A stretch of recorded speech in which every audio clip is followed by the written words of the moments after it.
범행 현장에 이제 50대 남성이 남긴 이 메모가 있었다고 하는데 그 메모를 통해서 이 남성이 어땠을지 좀 읽어볼 수 있습니까?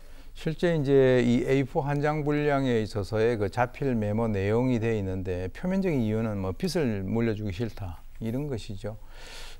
그래서 이제 내면적으로 보게 된다면 이 뭐라고 거기 써 있냐면 분양이 잘 되었으면 다 해결될 텐데 뭐 사실은 너무 뭐 당연한 얘기죠. 요즘 뭐 분양 안 되는 곳이 한두 군데입니까? 근데 이제 모두를 죽이고 나도 죽겠다 이렇게 이제 얘기를 했고요. 그래서 이제 제가 봤을 때는 이 성년 자녀라든지 또는 그 부모까지 자신의 어떤 그 소유 영역으로 생각을 한 것이 아닐까.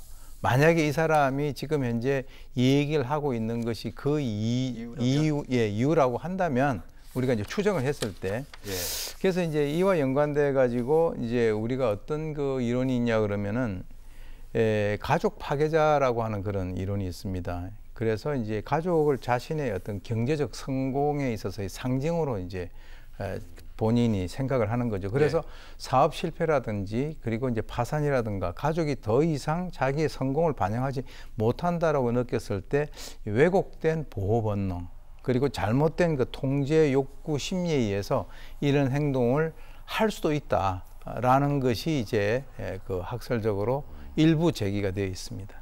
네.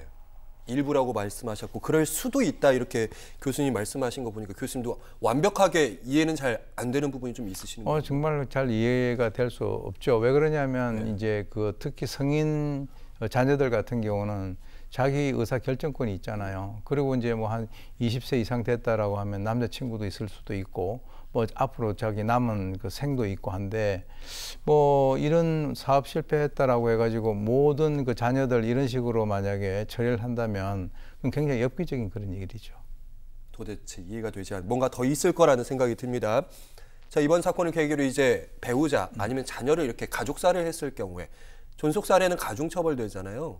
그 부분도 이 부분도 배우자나 자녀를 이렇게 가족살해했을 때 가중처벌해야 된다. 이 목소리는 꽤 오래전부터 나오고 있습니다. 그러니까 이제 비속살인과 관련된 그 그렇죠. 말씀을 하시는 건데 지금 이제 우리나라 같은 경우는 살인죄 같은 경우는 5년 이상의 징역 그리고 무기 사형으로 돼 있는데 존속살해는 7년 이상의 징역 그리고 무기 사형으로 조금 더 가중처벌을 하고 있습니다.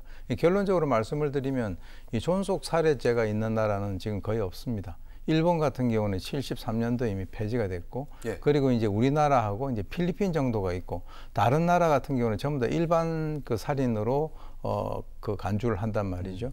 그러니까 이제 헌법상에 있어서의 어떤 그 평등권 보장이라든가 또는 형벌의 균형성을 고려한 그런 변화라고 볼 수가 있는데 사실 뭐 이게 그 국회에서도 이와 관련된 그 법안이 몇 개 제출이 되긴 했습니다만 사실 뭐 비속 살인을 또 특별히 또 가중처벌하자라고 하는 이 법을 만드는 게 중요한 게 아니라 지금 여기는 무기 사형까지 돼 있잖아요. 이미.